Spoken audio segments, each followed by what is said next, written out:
And now the disclaimer. Not a single element of this speech was composed with any sort of AI assistance. It's not that I'm a Luddite. I just believe that you deserve better than that from me in this place at this time. We are, each and every one of us, capable of originality of thought, and so it goes. And now to the speech. Since we've been talking about teams, I've been thinking about the idea, oh, there it goes. You're not alone. I've been thinking about the idea of rituals. He's on this. A few years ago, I started a ritual with my students. 3 times a year, beginning, middle, and end, we gather outside our classroom into the open hallway. To begin the ritual, I ask for their forgiveness if I've done or said anything that may have done them harm. Next, I turn things over to them to ask if they are willing forgiveness of one another. I guess it sounds a little corny, but it's a good place for us to start, and it clears the air a bit. It also opens the door a little way for us to begin to trust one another. It's as healthy a place as any for us to begin here today, asking for a bit of grace as we begin this new and hopeful school year. With that in mind, I have a confession. I am, despite the disclaimer, a poor plagiarist. The teaching that I practiced over my career has never been and is not my own. I'm here today because of my first grade teacher, Mrs. Roussel, who took the time to notice and wipe a stray eyelash from me during circle time when I was struggling to see and too shy to ask for help. I'm here today because of Mr. O'Brien, my brother's 5th grade teacher and an injured World War II vet who cared enough to join us as the permanent pitcher for our recess kickball games. I'm here today because of Scott Boyer, my high school history teacher, whose tremendous sense of humor and humility helped me and others look forward to sharing his class with him each day. I'm here today because of Naomi Finette, my 11th grade English teacher, whose beautiful smile never once left her face, and whose consistent patience with each and every one of her students let us believe that we were both capable and valued. And I'm very much here today because of Sandra Harvey, my cooperating teacher during my student teaching, who modeled for me what it means to be human and to be a teacher. I'm here today because of countless others who took both time and care to pay attention and to contribute to my story and make me a part of theirs. I'm a poor plagiarist because I patterned my teaching and a good part of my life after these and many other teachers of the past and colleagues of the present who are incredibly more gifted than I could ever hope to be. I've borrowed and I've stolen their gifts and tried to make them my own, and it's proper that I acknowledge them now. The work and passion and kindness they showed to me and all of their students reminds me never to underestimate the power and duty each one of us has been called to. We all have something to offer. It's my hope that we do so as generously as possible. Glad I could get that confession off my chest. What I really wanted to talk about today is stories. Times being what they are, I've been thinking a great deal about freedom recently.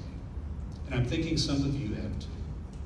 It strikes me that what makes us free is learning how to trust our own thoughts, learning how to possess our own histories, our own stories, and learning how to speak in our own voices.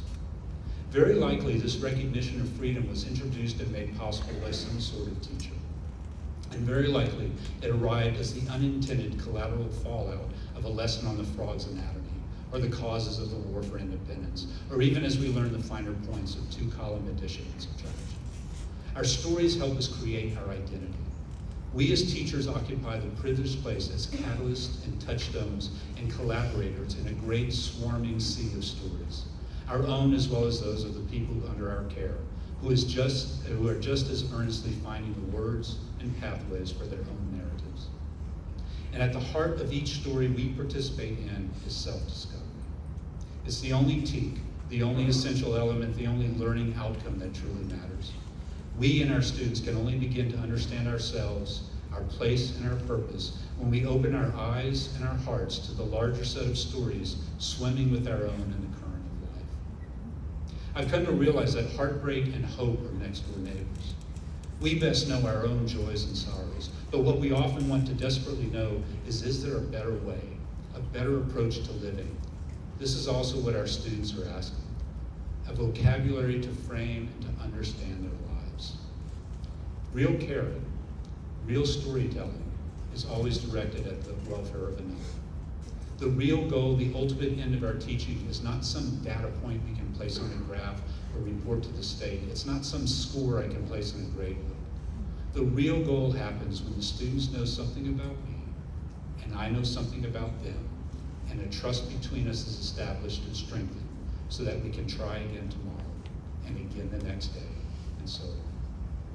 It is then that our exchange of stories has established a mutual compassion and the real work of learning can begin.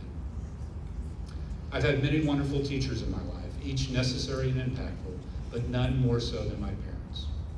One of the guiding lessons they instilled in me as well as my 7 siblings was this: learn that investing in people pays rewards you cannot begin to imagine. Mom and Dad had a little trick in raising 8 children into adulthood, a trick I have learned to imitate in my own role as husband and father and grandfather, teacher and friend. The trick is this: before the day passes, make some time to give attention to everyone under your care, to every single one. Offer some time and a little bit of yourself. Trust in that and all will be well. I've taken that lesson to heart and made an effort each day to visit, even if only briefly, with every student in person under my care and check in with their life, perhaps even share a bit of mine. Exchange stories, if you will. My challenge to you today is to do the same. We each have an actual and necessary opportunity to mean something significant to other human beings. Let's commit this year to starting a fresh page in our own stories, as well as the stories being lived by our students and colleagues. And let's be open to sharing these stories. Please feel free to take and use any of these ideas. They don't really belong to me anyway. After all, I'm just a poor plagiarist. And my hope is that you will become one too. And I like to end the way I try to end my classes each day, with a small mantra of sorts. It's kind of sports related. It helps me, and I hope it helps my students, and I hope it will help you. The ritual is simple. I call them to attention at the end of the lesson, and we gather, sometimes in a circle, and I say to them, little BB on 3.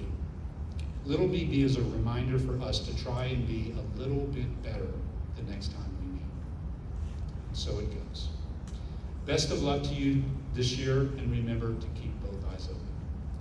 Little BB on 3. 1, 2, 3. Little BB.